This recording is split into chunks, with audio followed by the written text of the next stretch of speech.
여러분, 오늘 우리는 잊지 않으시는 하나님이란 제목으로 우리 주님의 말씀을 살펴보고자 합니다. 예레미야 35장 본문 말씀은 요시야 왕의 아들 여호야김 왕 때에 있었던 일입니다. 여러분, 지금 여러분들께서 예레미야를 읽고 계시죠? 시대의 배경이 비슷하게 흘러가고 있습니다. 요시야 왕은 유다의 마지막 신앙부흥을 이끌었던 아주 경건한 왕이었습니다. 그런 요시야 왕은요, 이집트의 느고 왕과 전쟁하다가 죽습니다. 이집트의 파라오였죠. 이 상황을 여러분들께서 좀 앞뒤 상황을 이해하셔야 오늘 본문 성경 말씀을 이해하실 수 있습니다. 역사를 우리 설교 말씀 속에서 살펴보는 것이 여러분들이 집중하기 쉽지 않은 말씀일 수 있다는 것을 압니다만은, 그래도 여러분들과 함께 말씀을 살펴보고 함께 이해해보는 것, 여러분 충분히 여러분들께서 함께 하실 수 있을 것이라 생각되어서 여러분과 말씀을 나누어 보고자 합니다. 여러분, 이스라엘의 마지막 시대에 예레미야가 활동했었어요. 그러니까 북이스라엘은 멸망했고 남유다마저 마지막으로 멸망해가는 찰나였었던 것이죠. 사실 이스라엘의 아들로 이어지는, 그러니까 남유다 왕국의 아들로 이어지는 왕통은요, 요시야 왕에게서 끝나요. 요시야 왕의 아들 해서 이스라엘은 이제 종말을 맞이하게 됩니다. 여러분, 그 상황이 지금 국제 상황을 여러분들이 함께 이해하셔야 하나님의 말씀을 이래서 이렇게 되었구나 라고 이해할 수 있는 상황이 되거든요. 당시에 바벨론은요, 중동을 장악하면서 새롭게 일어나는 신흥 강국이었습니다. 여러분, 바벨론은 그때 당시에 중동을 차지하고 있었던 아시리아 제국과 전쟁에서 아시리아를 멸망시켰어요. 그래서 바벨론이 강력한 세력으로 자라나고 있었는데, 아시리아는요, 바벨론에게 멸망당했으면서도 아시리아를 다시 회복하고 싶어 했습니다. 그래서 흩어진 아시리아 이 후손들을 모아서 바벨론과 다시 전쟁해서 나라를 회복하고 싶어 했습니다. 여러분, 이 전쟁을 계획하고 있을 때에요, 이집트의 파라오였던 느고 왕은 아시리아를 도와주고 싶어 했어요. 왜냐하면 틀림없이 저렇게 바벨론이 강력한 세력으로 일어나서 고대 근동을 장악하고 난 다음에는 이집트를 압박해올 것을 알고 있었기 때문이죠. 그래서 차라리 사이좋게 지내왔던 아시리아를 도와서 바벨론을 물리치도록 함으로 말미암아 자기의 이익을 지키고 싶어 했던 것이죠. 그래서 파라오의 느고가 아시리아를 도와서 바벨론과 전쟁하려고 위쪽으로 진격해 올라왔어요. 여러분, 이 진격해 올라오는 길 위에 있었던 나라가 바로 유다였습니다. 여러분, 위로 지나가서 이제 갈그미스라는 곳으로 진격을 해 올라가려고 하고 있는데, 이 느고를 요시야 왕이 막아요. 유다 군대를 이끌고 와서 막습니다. 여러분, 요시야 왕은요, 오히려 바벨론의 편이었을 것으로 보입니다. 왜냐하면 아시리아가 북이스라엘을 멸망시켰기 때문입니다. 그러니까 요시야는 아시리아를 좋아하지 않아요.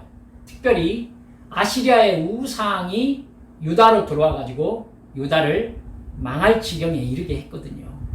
그렇기 때문에 아시리아와 싸워왔던, 즉 적대시해왔던 이 관계가 있기 때문에 아시리아를 도와주려고 느고가 올라가려고 한다니까 느고를 막으려고 했던 것입니다. 여러분, 근데 그 전쟁에서 그만 요시야가 전사하고 맙니다. 그렇게 이집트는요, 유다와의 전쟁에서 승리하고 갈그미스라는 곳까지 진격해서 올라가죠. 그래서 아시리아와 연합군을 형성해서 바벨론과 전쟁에서 싸웁니다. 그 전쟁을 했었던 바벨론의 왕이 느부갓네살입니다. 그 유명한 갈그미스 전투였죠. 그 갈그미스 전투에서요, 느부갓네살은 아시리아와 느고 연합군을, 그러니까 아시리아와 이집트 연합군을 완전히 물리칩니다. 그래서 아시리아는 결국 아시리아 제국은 완전히 사라졌고요.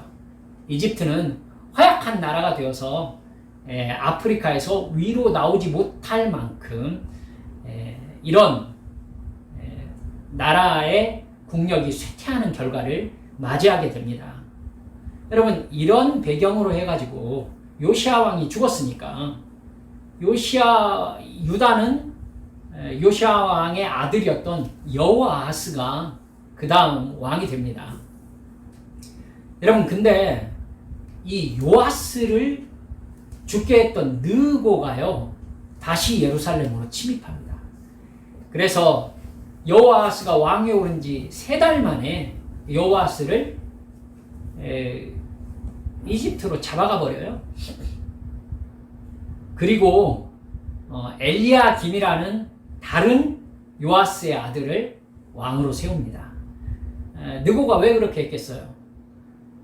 바벨론에게 밀렸으니까 유다라도 차지해가지고는 북쪽으로 올라갈 교두보를 확보하고 싶었던 것이죠. 그래서 친아시리아 제국을 친이집트 제국을 만들고 싶었던 것입니다. 유다를. 그래서 여호아스 왕은 잡아가 버리고 자기 마음대로 움직일 수 있는 엘리야김을 왕으로 세운 것입니다. 그리고는 이름을 바꿔요. 그 이름이 바로 여호야김 왕입니다.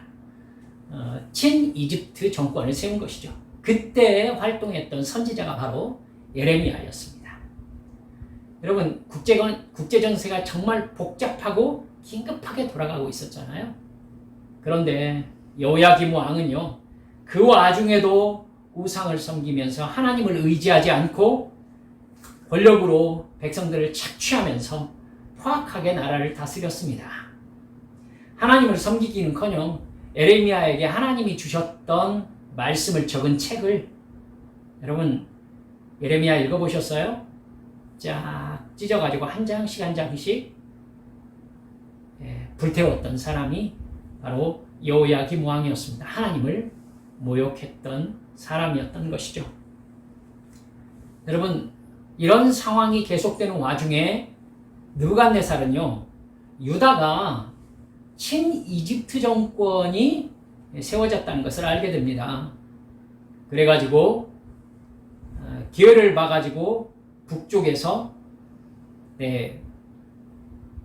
여호야김 왕 때에 예루살렘으로 내려와가지고 예루살렘을 정복합니다. 그럼 이것이 바로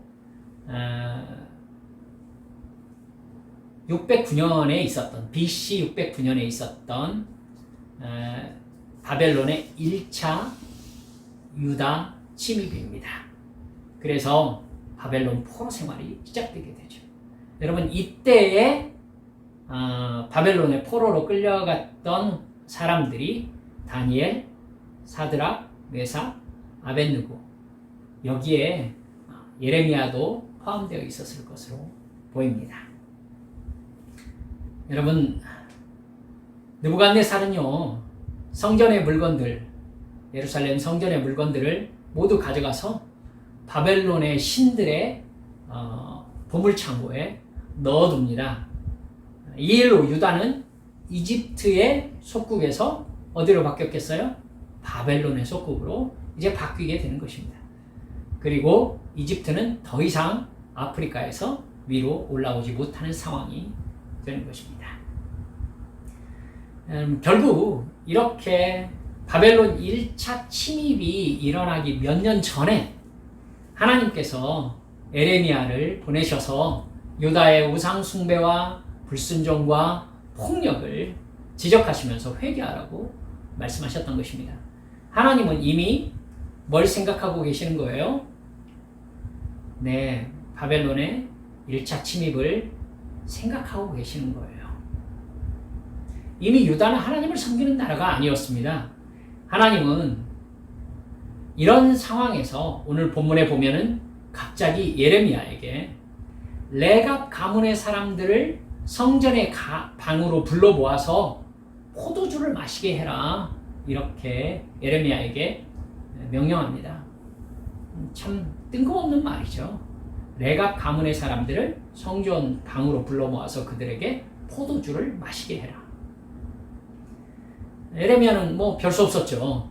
그래서 레갑 집안 사람들을 모두 다 성전 방으로 불러 모읍니다. 그래 놓고 포도주를 딱 마련해 놓고 술잔을 놓고요. 그대들은 이 술잔을 마시시오. 술을 마시시오. 이렇게 권합니다.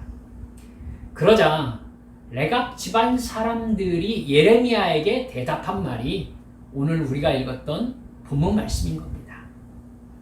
제가 오늘 본문 말씀을 세 번역으로 한번 더 읽어보겠습니다. 들어보세요.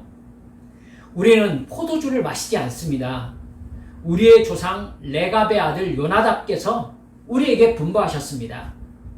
너희는 포도주를 마시지 말아라.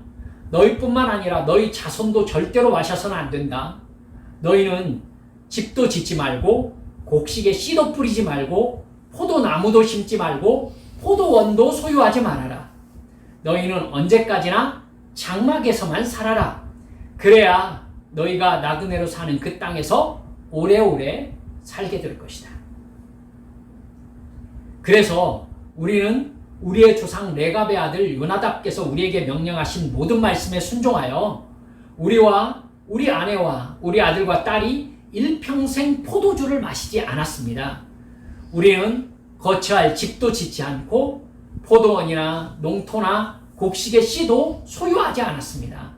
우리는 오직 우리의 조상 요나답께서 우리에게 명령하신 모든 말씀에 순종하여 그대로 실천하면서 장막에서 살았습니다. 이게 오늘 우리가 읽은 본문 말씀의 내용입니다. 여러분, 도대체 레갑의 아들 요나답이라는 사람이 누구기에 그 사람의 말을 저렇게 철저하게 지키는 것일까요? 포도주도 마시지 말고 포도 농사도 짓지 말고 곡식 씨도 뿌리지 말고 집도 짓지 말아라. 어떻게 살라는 얘기죠? 그런 명령을 한 레갑의 아들 요나답, 여호나답이라고도 합니다. 이 요나답이 어디에 나오느냐면요, 여러분, 열왕기하 10장에 나옵니다. 열왕기하 10장에 그런 명령을 한 레갑의 아들 요나답이 여호나답이다 라고 해서 나옵니다. 여러분, 그때 얘기를 제가 그때 이스라엘에 무슨 일이 있었는지를 제가 말씀을 드릴게요. 그때 남유다와 북이스라엘이 있었잖아요. 두 나라 모두에게 엄청난 일이 발생을 했었습니다. 북이스라엘은요, 아합의 아들 요람이 왕이었습니다. 아합 왕이면 악한 왕 아니었겠습니까? 요람도 역시 악한 왕이었습니다. 남유다는요, 여호사밧의 손자 아하시아가 왕이었습니다. 근데 여호사밧의 전통을 따르지 않고 아하시아도 악한 유다 왕이었습니다. 그래서 여러분, 요람과 아하시아는 서로 친구였습니다. 그때 북이스라엘에서 활동하던 선지자가 엘리사였어요. 이 엘리사가 하나님의 명령을 받아서요, 북이스라엘의 장군 예후에게 기름을 부어서 예후를 하나님께서 왕으로 세웠다라고 선포하게 만듭니다. 그러자 예후가 반란을 일으켜요. 그래서 북이스라엘의 장군 예후였는데 북이스라엘의 왕 요람과 남유다의 왕 아하시아를 한날에 죽여요. 여러분, 그때 뭐하고 있었느냐면 이 아람의 왕 하사엘하고 북이스라엘의 왕 요람이 전쟁을 하고 있었어요. 그 와중에 요람이 병이 들어요. 그러니까 남유다의 왕 아하시아가 요람을 보려고 이스라엘로 갔었던 참이었습니다. 그러니까 전쟁터를 뭐하러 갔는지 모르겠어요. 두 왕이 한 곳에 모여 있었던 것이죠. 근데 예후가 전쟁을 하다가 하나님의 기름 부으심을 받고요. 마음을 먹고 그 전쟁터에 있는 요람을 이제 활로 쏘아서 죽게 하고 또 아하시아까지 찾아내가지고 이제 죽이게 되는 것입니다. 여러분, 그 이스라엘에는요 아합의 부인 이세벨도 와 있었어요. 예후는요 이세벨도 거침없이 처리해 버립니다. 그리고 아합의 부인 이세벨, 아합의 아들 70명, 아합 가문의 모든 사람 뿐만 아니라 남유다 아하시아 왕의 형제들 42명도 모두 다 한자리에서 죽게 만듭니다. 우상을 숭배하면서 하나님께 불순종함으로 하나님을 분노하게 했던 모든 왕과 왕족들이 죽임을 당한 것입니다. 그리고 예후가 만난 사람이 바로 레갑의 아들 여호나답이었습니다. 오늘 본문의 요나답인 것이죠. 예후 장군이 이 요나답을 평소에 알고 있는 것처럼 친근하게 얘기하는 모습이 나옵니다. 그런 걸로 봐서 아마도 레갑의 아들 요나답은 존경받는 사람이었던 것 같습니다. 예후는요 자기 병거에 요나답을 태우고요 사마리아로 돌아갑니다. 그래서 아합의 부하들을 모두 다 죽여요. 그리고 바알 신전에 바알을 숭배하던 예언자들과 제사장들을 모두 다 모읍니다. 그때 레갑의 아들 요나답이요 바알 신전으로 들어가서 여호와 하나님을 섬기는 종들은 모두 다 바깥으로 나가라 이렇게 얘기했던 사람이 바로 요나답입니다. 여러분, 그때 당시 북이스라엘이 섬기고 있었던 신은 바알이었잖아요. 바알과 아세라, 이게 북이스라엘의 종교였는데 여러분 그들의 선지자들과 제사장들을 모두 다 바알 신전으로 모은 것입니다. 그리고는 혹시나 이 자리에 여호와 하나님을 섬기는 사람이 있거든 모두 다 바깥으로 나가라 이렇게 명령했었던 것이죠. 그리고 예후가 이럽니다. 예후는 아합보다 더 바알을 섬길 것이다 이러면서 바알을 숭배하는 제사를 아주 크게 이룹니다. 사실은 예후는 다른 생각을 하고 있었어요. 그 신전 바깥에다요 예후의 부하들을 모두 다 배치시켜 놓고 너희들은 안으로 들어가 가지고 바알 숭배하는 제사장들과 선지자들을 한 사람도 남김없이 죽여라. 그들을 놓치는 숫자만큼 너희들도 죽게 될 것이다. 그러니까 완전히 다 죽이려고 마음을 먹었었던 것이죠. 예후 장군과 부하 군대들은요 바알 신전에 모인 사람들을 모두 다 처리합니다. 그리고 바알 신전을 허물어요. 그래서 성경에 변소로 만들었다 이렇게 나옵니다. 바알 우상들을 모두 다 끌어내서 불태워버려요. 그리고 예후 장군이 북이스라엘의 왕이 됩니다.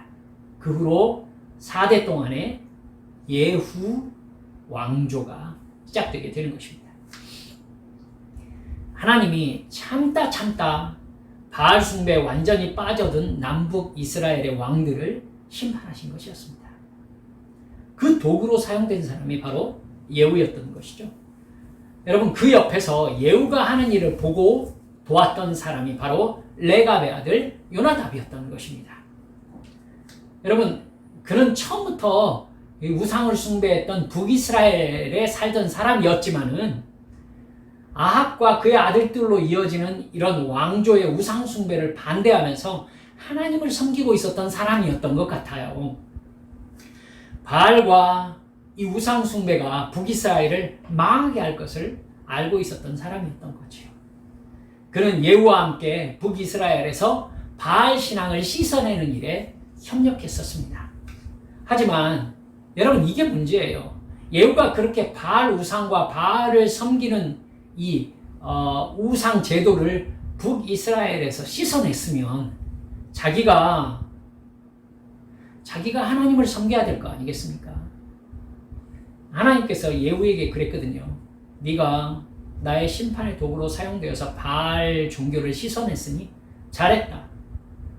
네가 나를 섬기고 여호와 종교의 신앙을 이곳에 세운다면 너로 내가 왕조를 세워가겠다. 이렇게 말씀하셨지만은 여러분, 아니었어요. 여러분 아시다시피 북이스라엘을 맨 처음 세웠던 사람이 누구였었죠? 북이스라엘 모두 맨 처음에 세웠던 사람이 예후는요, 북이스라엘 맨 처음에 세웠던 여로보암이 단과 베델에 송아지 우상을 세웠었잖아요. 금송아지를 세우고 그것을 섬기는 우상 숭배를 맨 처음 시작했었습니다. 여러분, 바알을 숭배하지 않는 대신에 예후는 그 종교를 다시 부활시켰습니다. 나름대로는 북이스라엘의 정통성을 세운다고 했겠지요. 요나답은 얼마나 황당했겠습니까? 바알 신앙을 쓸어냈더니 새로운 우상을 섬기는 것입니다. 이 모든 과정을 지켜본 요나답은요, 자기 가족과 후손들에게 여호와 하나님의 이름으로 우리가 읽은 극단적인 명령을 내린 것입니다. 집도 짓지 말아라, 농사도 짓지 말아라, 포도주도 마시지 말아라, 장막에 살아라. 그래야 나그네로 사는 그 땅에서 오래오래 살게 될 것이다. 여러분, 요나답은요, 결국 우상 숭배를 벗어나지 못하는 북이스라엘의 사회와 가치관으로부터 자기와 자기 후손들이 분리되게 할 것을 결정했던 것입니다. 이 사회는 소망이 없다. 그래서 여러분, 농사도 짓지 않고 포도원도 가지지 않고 집도 짓지 않은 채 살려면은 어떻게 하고 살아야 되겠어요? 그럼 방법이 제가 생각할 땐 그렇습니다. 그렇다고 나오진 않습니다만은 아마 아브라함처럼 유목민으로 사는 삶을 택하지 않았을까, 이런 생각이 듭니다. 장막을 치면서 농사를 짓지 않고 포도주도 마시지 않으면서 살 수 있는 방법은 여러분 유목민으로 사는 것이죠. 철저하게 나그네의 삶을 살면서 신앙을 지키는 독립된 공동체로 자기 후손들이 살기를 원했던 것입니다.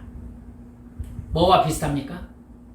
세례 요한이 세속을 떠나서 광야에서 따로 살았던 것과 비슷하지요. 예후가 왕위에 올랐던 BC 840년 정도에 있었던 일이었습니다. 여러분, 그리고 오늘 본문에서 하나님이 그 요나답의 후손들을 불러가지고 에레미야에게 그들에게 포도주를 마시게 해라 라고 명령한 것입니다. 그 명령을 했던 때가 말씀드렸죠? BC 609년 정도로 보이는 것입니다. 제가 아까 바벨론의 1차 침입을 609년으로 말씀드렸군요. 아닙니다. 605년 정도로 보여지고 있습니다. 609년이면 한 4년 정도 텀이 있는 것이죠. 여러분, 에레미야를 만난 이 요나답의 후손들은요, 아무도 집을 짓지 않고 술도 마시지 않고 농사도 짓지 않으면서 텐트만 치고 하나님을 섬기며 살아왔기 때문에 절대 포도주를 마실 수 없다, 이렇게 에레미야에게 얘기했습니다. 그들은 요나답이 명령을 내린 그 다음부터 무려 230년 정도의 세월 동안 그 말을 지키면서 살아왔다고 얘기한 것입니다. 극단적이라는 생각이 들 만큼 정말 대단한 사람들이죠. 여러분, 이런 상황을 생각하시면서 우리 이 요나답의 후손을 통해서 간단하게 두 가지를 우리 마음속에 새기기를 원합니다. 첫 번째, 하나님과 약속을 지키는 사람을 하나님께서 반드시 기억하신다는 것을 여러분 잊지 말아 주시기 바랍니다. 요나답의 후손들은요, 조상인 요나답이 여호와의 이름으로 내린 명령을 230년 동안이나 지킵니다. 그들을 예레미야가 불렀을 때에는 이미 북이스라엘이 멸망한 상태잖아요. 그렇기 때문에 그들이 예루살렘에 살고 있었다라고 오늘 우리가 읽은 본문 그 다음 절에 나와 있습니다. 북이스라엘이 멸망당하기 전에는 그들은 북이스라엘 땅에 살았었겠죠. 예후 왕조가 시작된 곳은 북이스라엘 땅이니까요. 여러분, 그렇다면 요나답의 명령을 받은 후손들은 북이스라엘 사람들이 자연스럽게 행하고 있었던 바알 숭배와 여타우 우상 숭배를 절대로 같이 따라서 하지 않았을 것이 틀림없습니다. 농사도 짓지 않고 포도주도 마시지 않으니까 일반 사람들과의 교류도 거의 없었을 것으로 여겨집니다.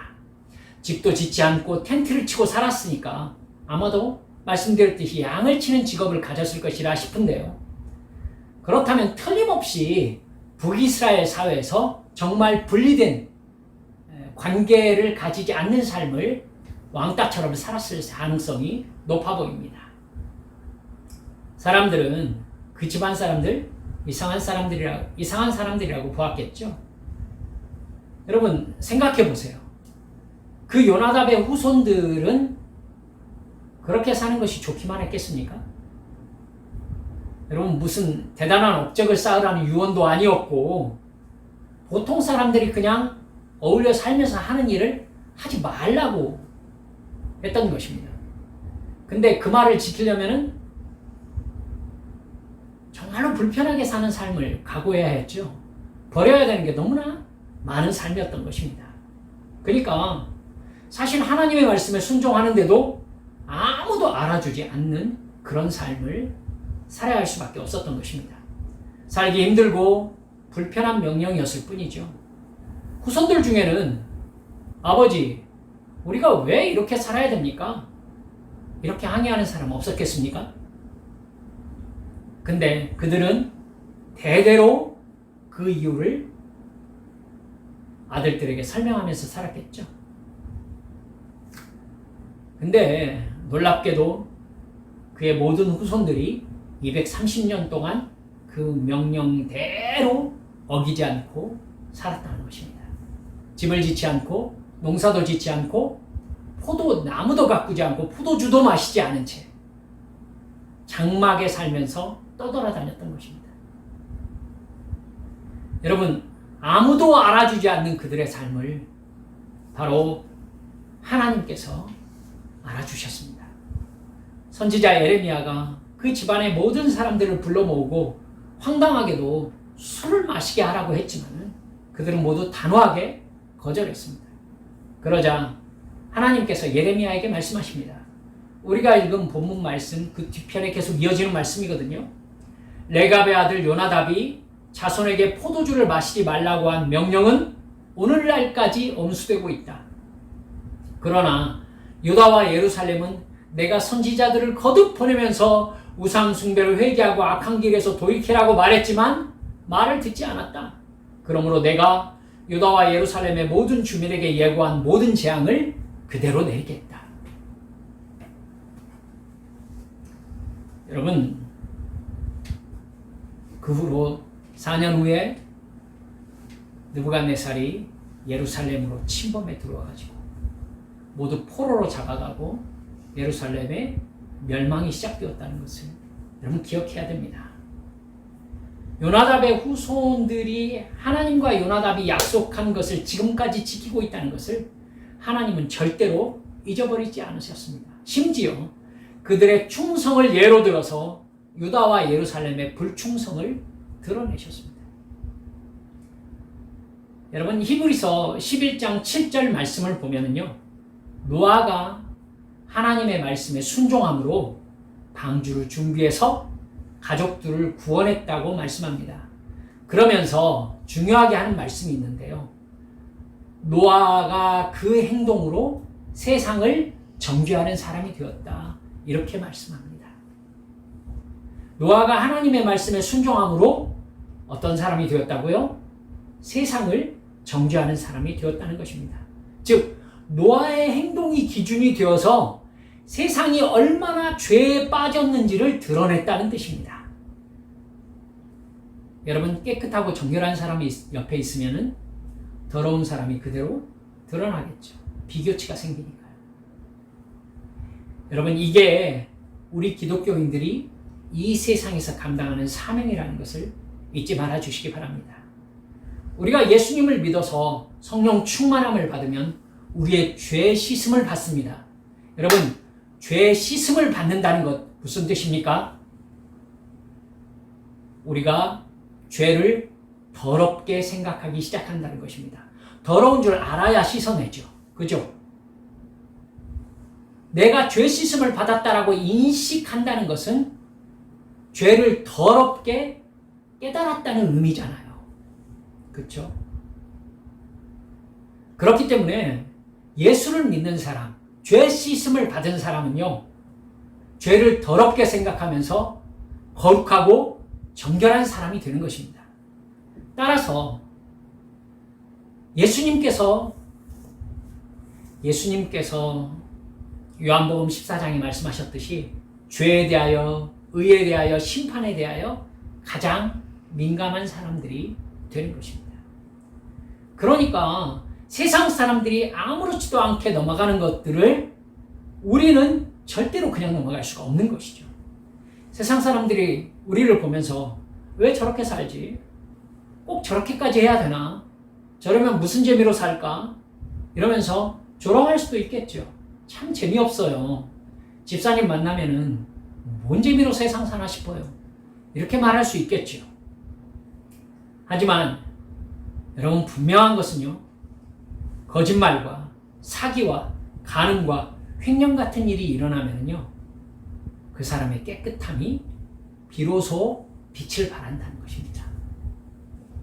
무엇보다 자기 삶의 기준으로 그 사람이 생각하고 있는 게 하나님의 말씀인 거예요. 하나님의 말씀대로 사는 것이 자기 삶의 목적이기 때문에 그 사람은 그렇게 재미없게 사는 삶을 불행하게 생각하지 않습니다. 그렇기 때문에 하나님께서 그 사람을 기억하시는 것입니다. 절대 잊지 않으십니다. 그 사람을 기준으로 세상을 정죄하시고 세상을 심판해 가십니다. 여러분, 주님이 곧 오신다고 우리들 얘기하죠. 무슨 뜻입니까?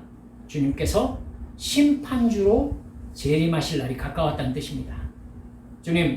주님께서 심판주로 재림하시면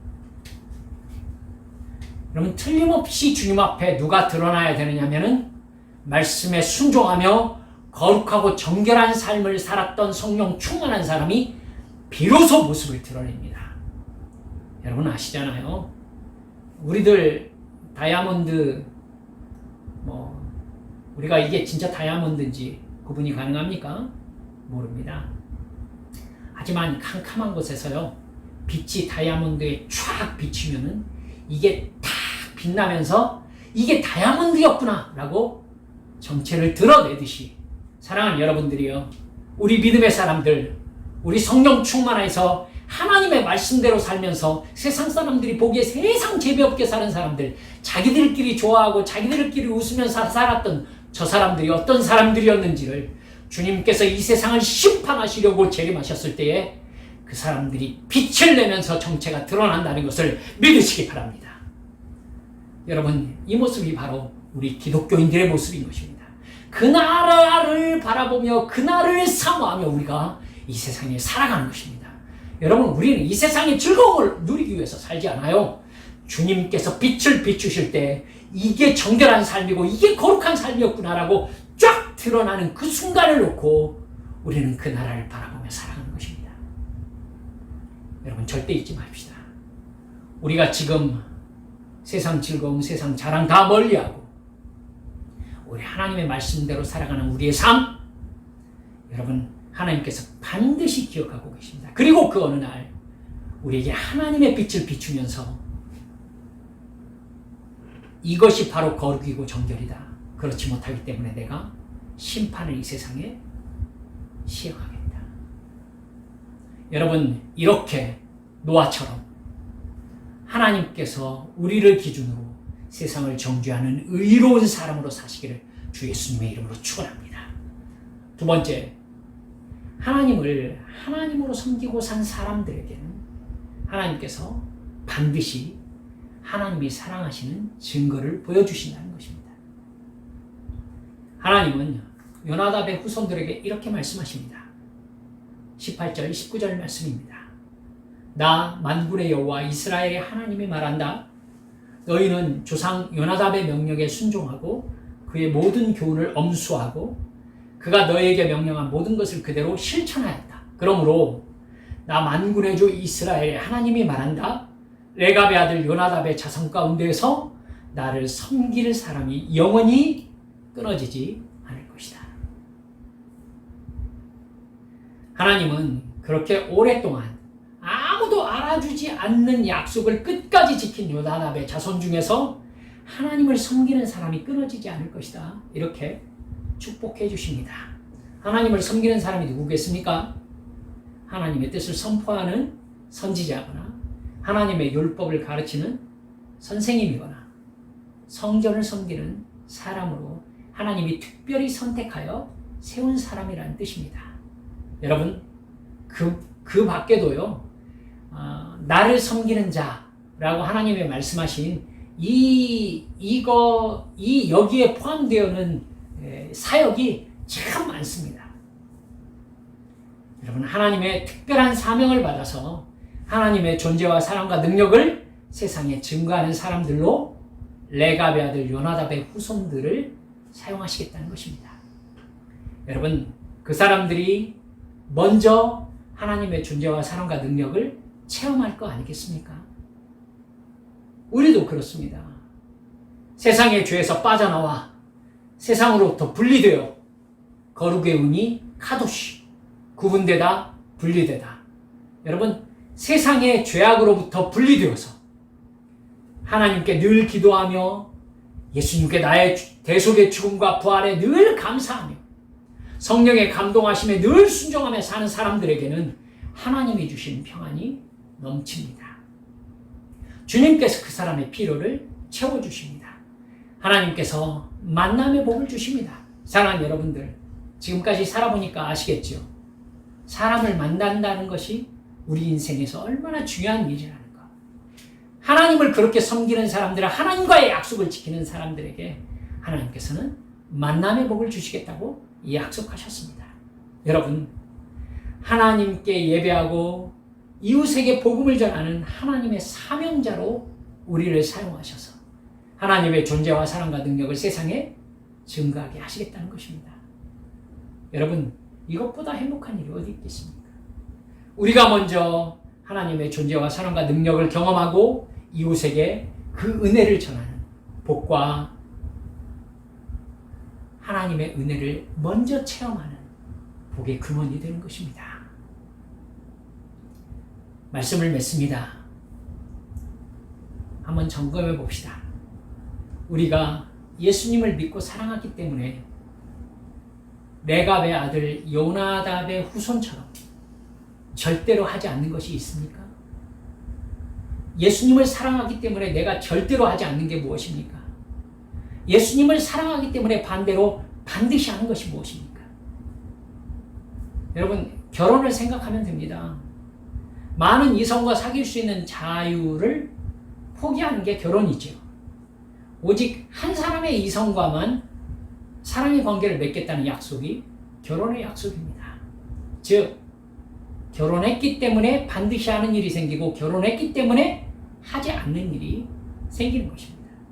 똑같이 우리가 예수님을 믿는다는 것은 세상 즐거움, 세상 자랑 다 버리고 좁은 길을 선택하면서 세상 사람들이 보기에는 재미없는 인생을 살겠다는 뜻입니다.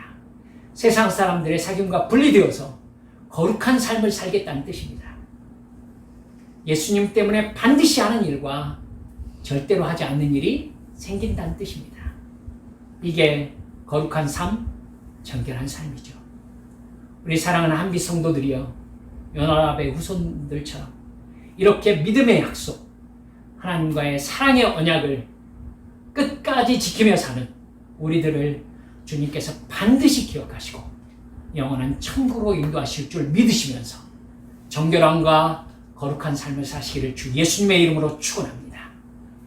우리 하나님 앞에 함께 이 시간 간구하십시다. 여러분, 무엇을 사모하면서 지금까지 살아오셨습니까?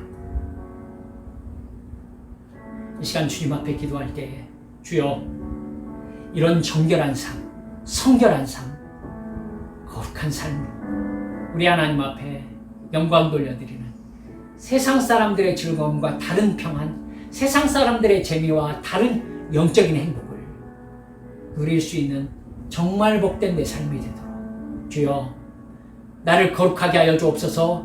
죄사함의 기쁨을 허락하여 주옵소서. 죄와 쾌락으로 가득한 세상으로부터 담대히 구분되어서 주님, 제가 오직 주님을 섬기며 믿음의 절개를 지키는 하나님의 자녀로 살아가게 해달라고 우리 주님 앞에 간절히 통성으로 기도하시겠습니다. 기도합시다.